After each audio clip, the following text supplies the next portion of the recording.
Hi, everybody. My name is Nanika Edwards, and I'm continuing with the marriage series that I started about 10 episodes ago. Today, I'm dealing with intimacy. The bottom line is emotional intimacy fans the flames of physical intimacy. And I know this is going to sound really almost surreal and kind of don't even know what to call it. There's a cat meowing outside. Anyway, I know some of you out there would get that, but anyway, let me keep going. Emotional intimacy looks like A, bonding conversations, checking in with your spouse on a regular basis. Remember, a relationship is a lot like a garden. It needs to be watered. And again, I would say that the effort that's put in at the courting stage needs to continue beyond the courting stage and into the into the actual marriage. So checking in with your spouse on a regular basis is part of watering your relationship. And yes, it takes time. And yes, sometimes it may take some emotional energy, but that's okay. That's what any friendship really takes to flourish. And of course, a marital relationship is a friendship on a whole other level. So you really do want to take the time to water your relationship with thoughtfulness. And part of being thoughtful is actually checking to see how your spouse is doing, how their day was, if they need any encouragement, if they need a listening ear, if they need your just the comfort of your presence, even if you don't say anything in particular. So bonding conversations are very important. Emotional intimacy looks like B, praying and Bible study together, especially for, but not exclusive to, Christian couples. I swear somebody's playing a practical joke. Are you hearing that cat outside? Maybe I'm the only one hearing it, but anyway. Um, I know that my recording system doesn't always pick up all the sounds that I would be hearing when I'm recording, but there is a cat meowing outside in the yard right now. Not our cat. We don't have a cat. Anyway, intimacy would also include weekly date nights. Yes, put the kids to bed, have a candlelight dinner at home, or hire a babysitter or have a relative come over to take care of your kids, somebody that you trust, and then go on a romantic night out on the town. So, intimacy looks like bonding conversations, praying and Bible study together, weekly date nights, and also, number four, love notes left in fun places, on the mirror in the bathroom, on the pillow, on a pillow before you go to bed, on the fridge, under somebody's favorite cup. So when they pick up their mug to get their coffee or their tea or whatever, they see this love note in their briefcase, so when they get to work, and they open up their briefcase or whatever they carry to work, they would find this love note, just little things like that are playful, that are romantic, that are thoughtful, that make somebody feel loved, attractive, all of those different things can have a wonderful effect on the intimacy that two people can feel between each other. And by the way, love notes could also include poetry, right? I definitely recommend poetry. You can look up some classical poetry and find some, a line or two that you think fits a particular situation, or you can learn how to write your own poetry. You could learn from me. I'm a great poet, if I do say so myself. And So love notes are a really great idea. And when I say love notes, I mean, like handwritten notes, maybe with some cute doodling. You could do whatever you'd like. Maybe spray some perfume on, or cologne, whatever you want to do to make it extra special. Number 5, emotional intimacy can look like kind or romantic text messages during the day.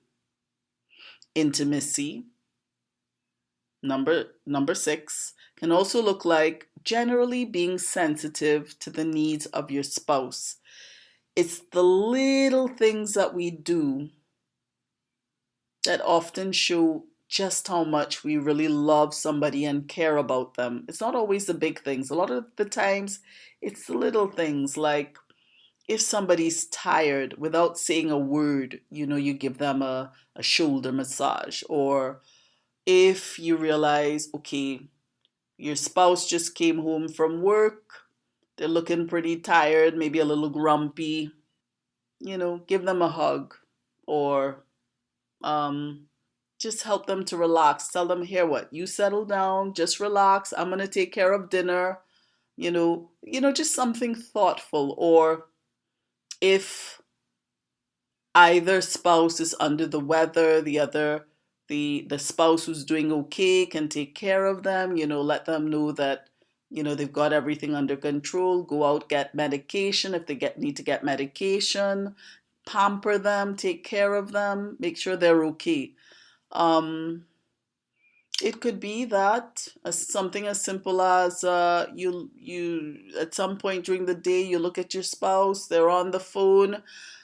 um you notice that, I don't know, let's say you're outside and you're looking at them, you spot them on the phone, you see their face fall, and you don't simply go about your business and not care. You go inside, you check on them, you say, is everything okay? It's the little things. It's the little things that make marriage really beautiful. And I think in a lot of marriages, the reason why they could end up going downhill is because people often neglect or overlook the little details. And there's a saying that the devil is in the details.